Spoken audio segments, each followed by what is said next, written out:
Greetings. We're pleased to have the opportunity to share with participants in the ASEE 2021 Annual Conference some findings and reflections on the National Academy's report, The Impact of COVID-19 on the Careers of Women in Academic Sciences, Engineering, and Medicine. I'm Renetta Garrison-Tull, Vice Chancellor of Diversity, Equity, and Inclusion at UC Davis and Adjunct Professor of Electrical and Computer Engineering. I'm joined by my colleagues Leah Jamieson, Dean Emerita of Engineering at Purdue and Ransburg Distinguished Professor of ECE, and Eric Jones, Associate Dean of Graduate Affairs in the College of Engineering at the University of Texas Arlington, and George and Elizabeth Pickett's Endowed Professor of Industrial Manufacturing and Systems Engineering. The Women and COVID 2019 study is a fast-track consensus report of the U.S. National Academies of Sciences, Engineering, and Medicine. The study committee was tasked with completing its work in 6 months, 1/3 of the normal time for a National Academy's consensus report. The study is guided by a 10-member committee with 3 engineering members, and that would be Leah, Eric, and me. It's sponsored by the National Institutes of Health, the National Science Foundation, the National Institute of Standards and Technology, or NIST, the Alfred P. Sloan Foundation, and the Doris Duke Charitable Foundation. In this next slide, you see an example of our meetings. We met from August of 2020 through February of 2021. The committee did all of our work via Zoom, and here we are at one of our last meetings. Now, built around 5 themes, the report draws on a faculty survey conducted for the report on work-life effects of the pandemic on women in academic STEM. STEM with a double M, the final M is for medicine. The report concludes with major findings and questions for future research. Next, Professor Eric Jones is going to share the major findings and research questions. Eric? Well, thank you, Renetta. The first 3 findings of the committee are based on information that we knew from before the pandemic, but that have taken in new meaning in this era. Finding number 1 on the representation of women in STEM notes that progress has been made, and while promising and encouraging, such progress is fragile and prone to setbacks, especially in times of crisis. Finding number 2 on the confluence of social stressors, what we know about exacerbating mental health conditions like insomnia, depression, anxiety, and post-traumatic stress in women.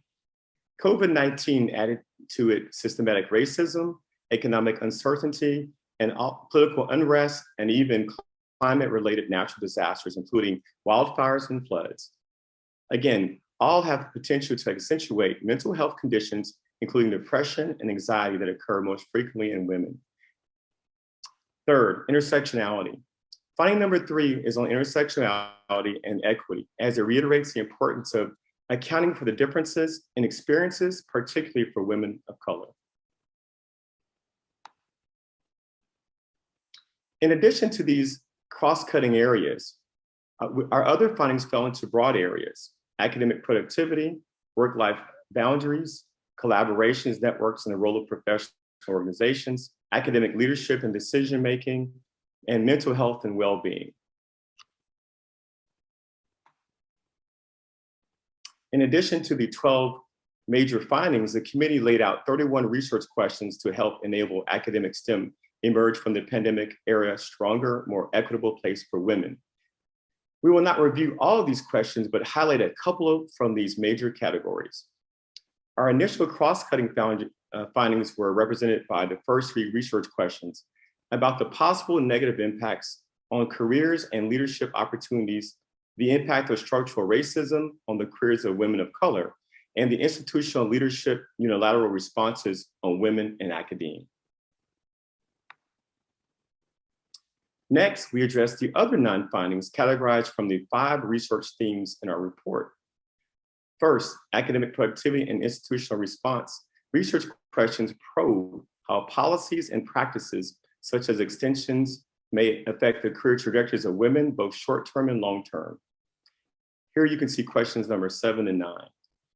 Next, the challenges and insights gained from the work-life management, especially for parents and other caregivers, are explored in the work-life boundaries and gender division of labor research questions. Here you can see questions number 12 and 14.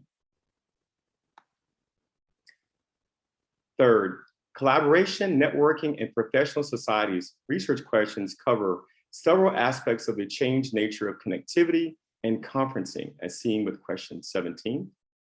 And fourth, research questions about models of leadership and potential institutional change are included under academic leadership and decision-making. Here you can see questions 23 and 25.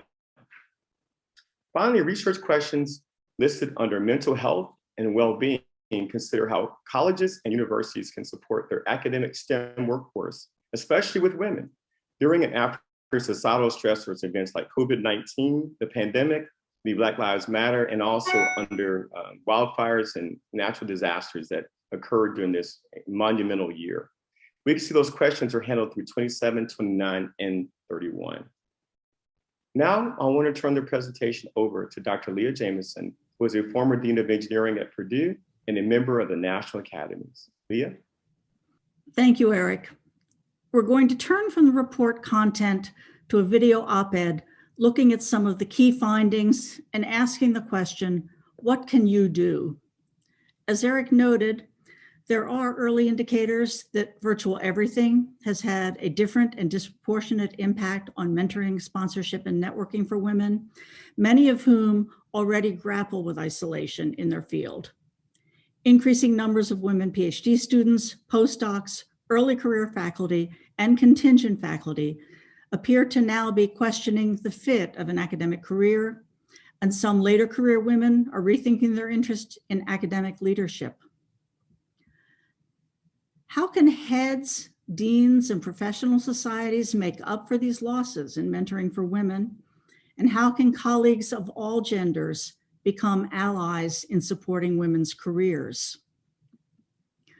And to early career academics, including grad students, postdocs, and assistant professors, what can you do and where can you go for help in catching up on the connections you may have lost?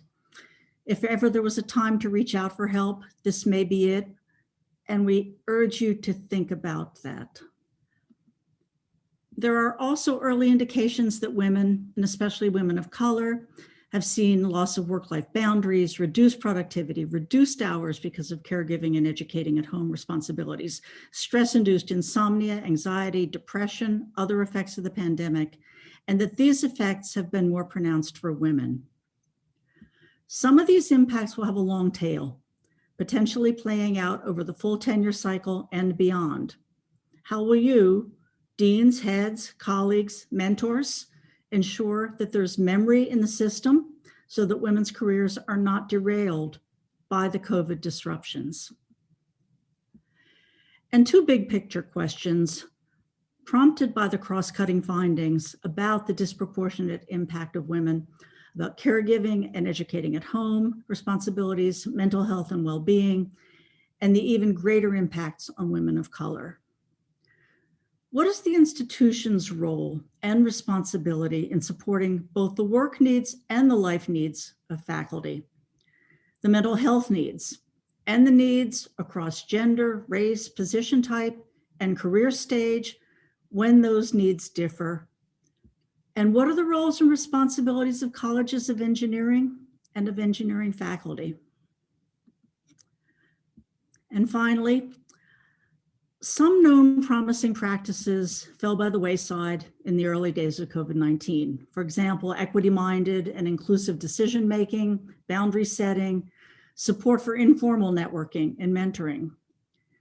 There's a risk that we've lost some of the gains made in recent years, but there's also an opportunity.